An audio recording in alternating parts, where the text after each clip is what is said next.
Hare Krishna. So we are continuing our discussion regarding the sweet pastimes of child Nimai, Mahaprabhu's childhood pastime.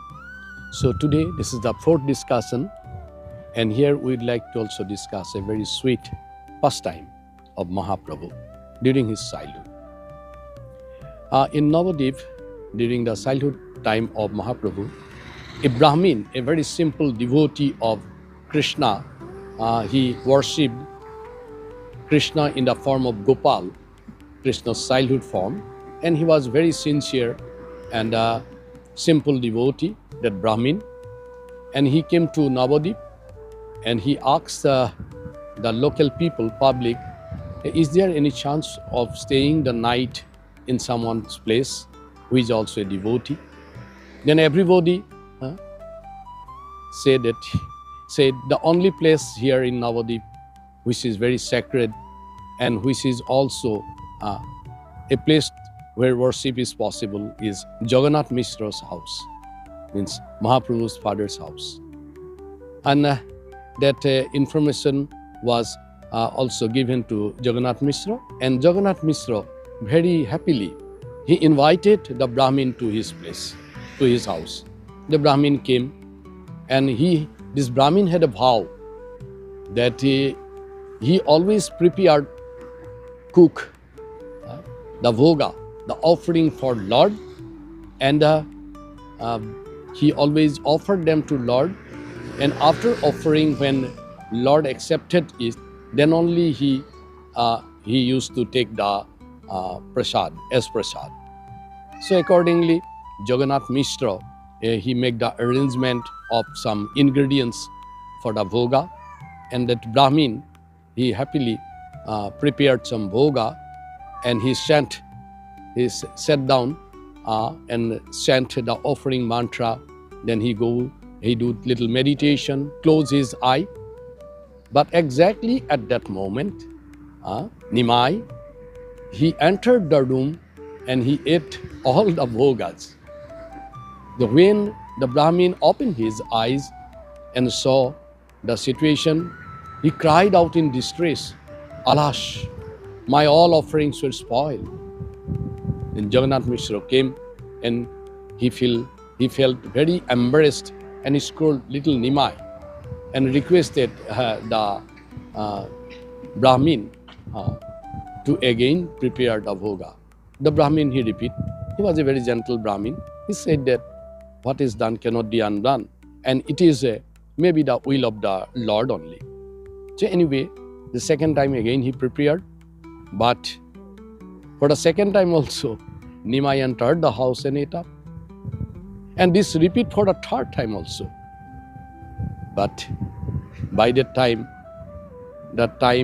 it was almost like midnight, and everybody were very disappointed with the behavior of the little Nimai.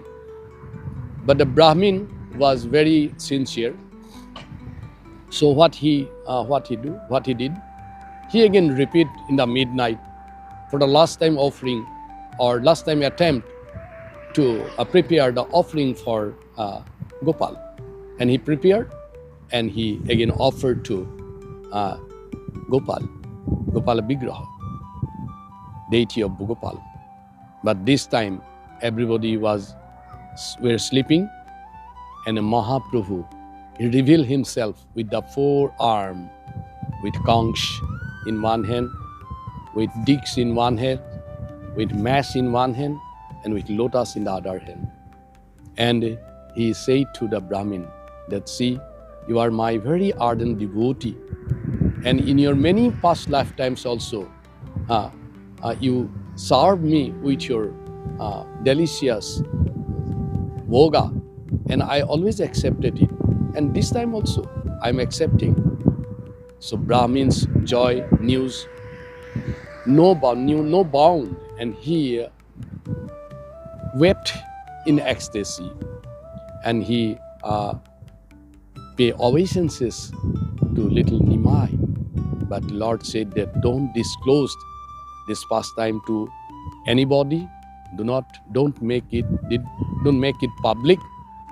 And you please, in the morning, you go away from him without informing this pastime to anybody. So this was a very interesting pastime during Mahaprabhu's time. And now we'd like to discuss what is the inner meaning behind this pastime. The first inner meaning is that the Lord always accepted the bhoga offered to him with devotion personally. So this is a very interesting fact. When we offer something from the core of our heart with devotion, whatever may be the offering, how small, how big it is, it doesn't matter. But God, He comes and He accepted it personally. The second point is that Lord apparently breaks the social rules to protect the devotional sincerity. If you are sincere, if anything is done with sincerity, God always going to break any rules and regulations. Thirdly, we have seen that the Brahmin, although thought that offerings were all spoiled, but in practice, in reality, in truth, it was perfected due to devotion, and that also God cleared by his action. Hare Krishna.